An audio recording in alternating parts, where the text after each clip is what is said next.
Fala galera, alguns anfitriões receberam aviso sobre a migração para o modo de taxa única.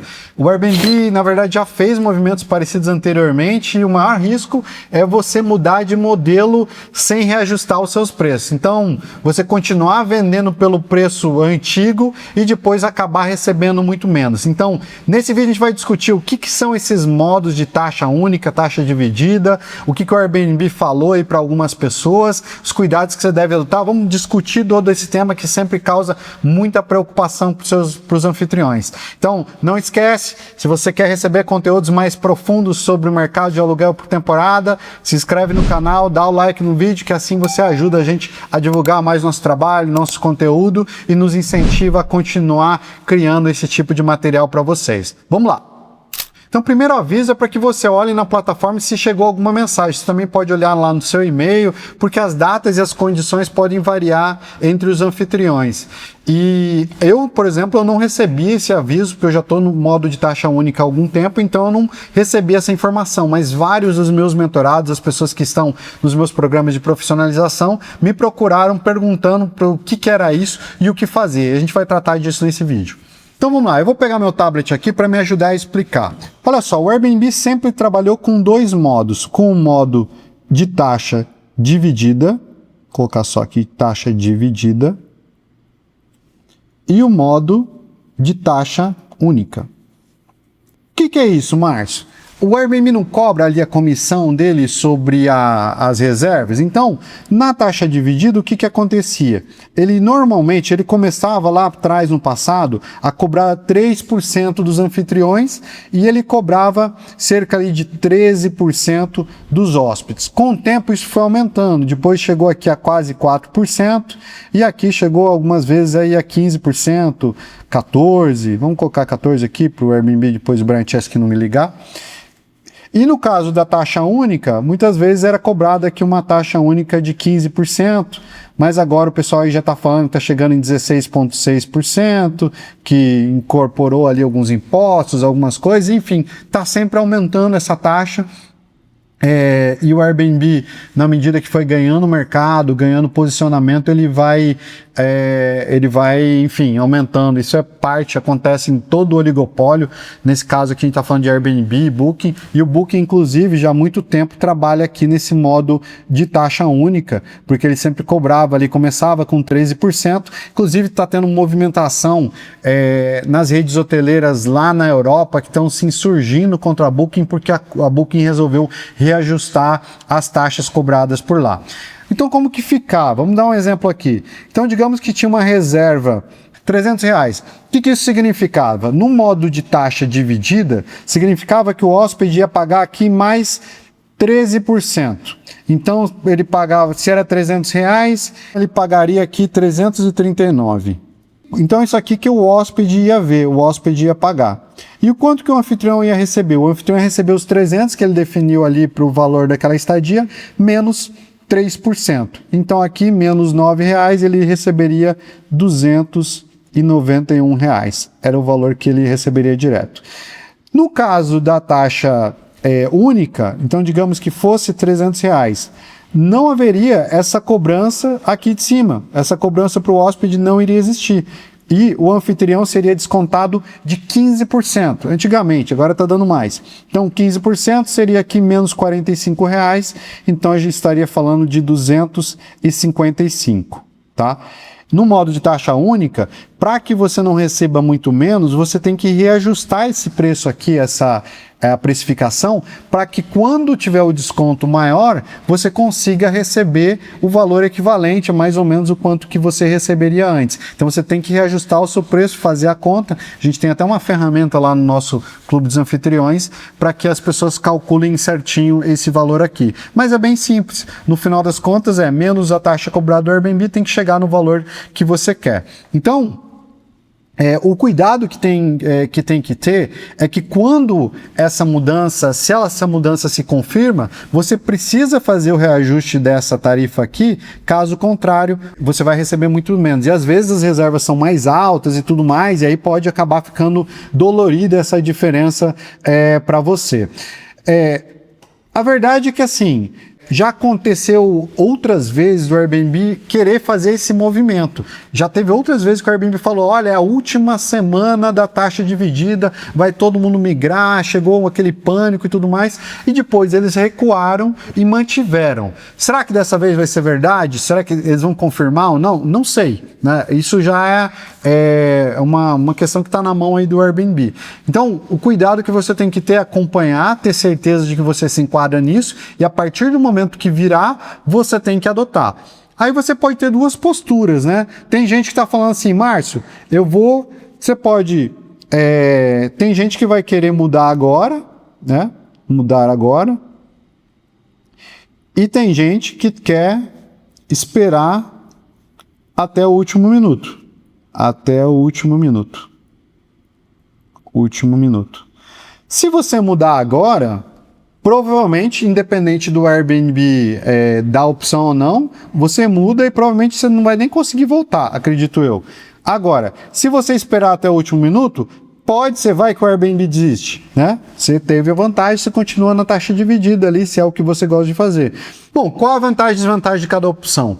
Se você mudar agora, você já pode se preparar, você prepara e revisa os seus preços, já faz aí a atualização. Se você usa um Channel Manager, você já poderia usar um markup, que é aquele recurso do Channel Manager que sobe todos os preços. Você estabelece a estratégia de precificação e na hora dele distribuir o preço para aquele canal, ele já coloca um incremento do percentual que você quiser. É uma facilidade, porque aí você não mistura ali a sua estratégia de preço com o quanto você vai cobrar em cada canal. Então, sei lá, digamos que para o Airbnb você vai subir 17%, na Booking você vai subir 16%, para você, se você quiser manter uma paridade entre os canais. Mas, então, se você muda agora, você faz uma mudança mais planejada. Por outro lado, vai que acontece de novo que o Airbnb desiste. Muito provavelmente, se você mudar, talvez você não consiga mais voltar. Você já fique aí na taxa única. Agora, se você resolver esperar até o último minuto, pode ser interessante porque vai que eles existem. Só que aí você vai ter que lembrar disso e ficar atento no dia que tiver acontecendo a mudança ali, ó, mudou. Percebeu que mudou? Na hora você tem que sair fazendo o ajuste, colocar o markup ali para não ter risco de você perder dinheiro mantendo as tarifas sem reajustar, tá? Aí, Márcio, prós e contras, né? Muito no passado, muito se falou que, Márcio, mas o hóspede, ele não gosta de pagar essa taxa e tudo mais, então ele meio que prefere os de taxa única. Era justificativa aí da própria plataforma, né? Então, assim, vai aumentar a sua conversão. Olha, para mim, no final das contas, o que interessa é quanto cobra no bolso do hóspede. Não interessa se tem taxa, não tem taxa de limpeza. Para mim cara, aqui vai ficar quanto a estadia final? 1.800? Essa aqui ficou 1.600? Essa aqui tá mais barata. Pô. Não interessa se ele cobra taxa ou não cobra. Para mim quanto que vai sair o Pix dele, vai ser cobrado no cartão. Essa é uma visão particular minha. Agora, há situações em que a taxa gera objeções. Quanto maior, o que eu percebo é o seguinte, quanto mais, na minha experiência ao longo desses anos de trajetória como anfitrião, é que quanto maior o valor da diária do imóvel, ou seja, o maior valor da reserva, maior, naturalmente, né, já que é uma comissão proporcional, maior o que ele paga de taxa. E é aí que muitas vezes começa a doer. Então, por exemplo, a gente tem na nossa empresa algumas reservas ali de algumas dezenas de milhares de reais. Então pensa num Réveillon que vai ser cobrado 100 mil reais por 7 dias de Réveillon. Acontece, gente, eu também não acreditava, mas acontece. Numa reserva de 100 mil, o valor dessa taxa pode chegar aqui, ó, pensa, 100 mil, se cobrado ali 15% do hóspede, pode chegar a 15 mil reais. Esse cara vai olhar para essa taxa e vai falar, porra, 15 mil vai ficar na mão do Airbnb? Qual que é a decisão que muitos tomam? Vou procurar o anfitrião no canal direto, que é o horror, que é o maior temor ali das plataformas. Elas querem a todo custo evitar esse contato direto. Então acontece, quando a reserva tem um preço muito alto, vamos lá, não precisa ser 100 mil, vamos falar uma reserva aí de 10 mil reais então. Cara, 10 mil reais já vai dar ali os seus 1.500 de comissão. Então, muita gente, para não pagar esses 1.500 de comissão, acaba procurando aqui o anfitrião no canal direto. Então, acontece porque aquele hóspede fala, pô, vou negociar com o anfitrião, meio a meio, um desconto, vou tentar trabalhar alguma coisa. Então, é bem comum isso. E outro impacto, que assim, nem todo mundo está atento, é o impacto de quem está operando como empresa. Então, assim, a gente tem duas situações aqui. Temos a pessoa física e temos a PJ, né? Muitos operando aqui no Simples Nacional. Vamos falar, não vou falar de lucro real e outras modalidades, vamos falar da maioria que está no Simples Nacional. No caso da pessoa física, se você tem, se você está ainda sendo tributado pelo modelo, você paga pelo Carnê-Leão e está sendo tributado como pessoa física, eventualmente você vai poder deduzir da base, tá aqui ó, dedução da base tributável, o valor pago como comissão por Airbnb. Então acaba sendo, não afetando tanto a pessoa física, porque ele acaba podendo deduzir lá na hora de pagar o Carnê-Leão, é equivalente à comissão da imobiliária pela intermediação, que são despesas ali ligadas à comercialização, a você trabalhar aquela locação. Já uma PJ no Simples Nacional, o modelo de tributação hoje em vigor no Brasil é pelo faturamento. Então, o que acontece? Ó, faturamento. O que acontece nesse caso? Quanto maior o seu faturamento, naturalmente, maior o imposto. Mas olha só, quando a gente está falando aqui vamos voltar aqui no começo aqui da nossa discussão. Lembra que eu falei aqui que o valor da minha estadia era R$300? Quando o hóspede pagava na taxa dividida os 339, eu estava recebendo aqui 291. Então acabava, o meu faturamento aqui era 300. Por quê? Porque era o valor que eu cobrava do hóspede, né? Então a nota fiscal sairia de R$300 e o Airbnb ia me passar 291, mas eu ia pagar imposto sobre 300.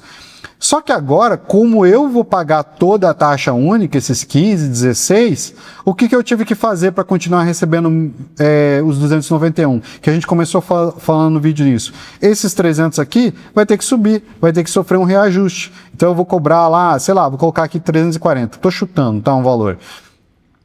Então, eu vou continuar recebendo a mesma coisa, mas eu subi o valor do meu aluguel, o valor da minha reserva, eu subi a base tributável, eu subi o meu faturamento. E se sobe o faturamento, eu sobe o meu imposto. Então acaba sendo uma desvantagem para o proprietário que tem uma empresa, que é o caminho aí da grande maioria que está se profissionalizando, é constituir empresas. Então, bom, isso não vai ser, né? Para quem tem, e lembrando, gente, para quem tem um PMS, né, que é um software, um gestor de canal, é o sistema gestor de propriedades, isso já acontece há algum tempo. Então, se você já opera aí com os players aí do mercado que fazem a sua distribuição na Booking, Airbnb, Vrbo e tudo mais, provavelmente você já está na taxa única, porque o Airbnb entendia que quem operava com esse tipo de software era profissional e tal, ele meio que obrigava a quem usava esse tipo de software a mudar para a taxa única. Minha visão, Márcio, o que vale mais a pena? Eu sempre gostei da taxa dividida, gostava de pagar uma taxinha menor ali, também quando, por conta da empresa, isso diminui a sua base tributável, então nunca tive hóspede, eram flats, né, imóveis com valores de reservas menores, então eu gostava muito da taxa dividida, eu segurei até a última hora. Depois que eu passei a usar PMS, Channel Manager, que o Airbnb me obrigou, acabou mudando e daí não teve mais jeito e continuou. Mas e aí? Será que vai acontecer? Não vai? O que dá para fazer? Olha, a verdade é que essa é uma situação que não está muito no controle do anfitrião. Lembrando, a gente sempre fala sobre a importância de você estar em múltiplas plataformas, você ter os seus canais diretos. Nessa situação, você está dependendo muitas vezes do que o Airbnb e a Booking vai fazer. E essa é um problema, principalmente de empresas que estão construindo aí o seu portfólio, de você estar sempre trabalhando no quintal dos outros. Então, o jeito que o Airbnb definisse em setembro, outubro, novembro, a data que ele definir, ele resolveu mudar, muitos anfitriões vão ter que acatar porque é a plataforma que define essa regra. Ok? E aí, esse conteúdo foi útil para você? Ficou mais claro aí a diferença da taxa dividida para taxa única? Talvez daqui a algum tempo a gente só tenha taxa única e taxa dividida seja uma coisa do passado. Então, fica presente para isso, acompanha lá no Airbnb, me fala aqui nos comentários como que tá, você já tá na taxa dividida, taxa única, você acha que vai ser bom ou não, o que você prefere aí? Coloca nos comentários, não esquece, dá aquele seu like pra gente, se inscreve no canal também, manda esse vídeo aí pros seus amigos, pros seus familiares e nos ajude a continuar fazendo esse tipo de conteúdo. E se você está construindo um negócio profissional, está construindo a sua empresa, para crescer seu patrimônio, trabalhando com seus imóveis próprios, ou para trabalhar e administrar imóveis de terceiros, a gente tem um vídeo onde a gente apresenta a nossa metodologia para crescimento e aceleração de empresas de aluguel por temporada, as suas 4 fases. Eu vou deixar o link desse vídeo na descrição, assim como o link do meu time, caso você queira conhecer um pouco mais sobre como a gente trabalha. Fechou? Fico por aqui, um grande abraço e boas reservas.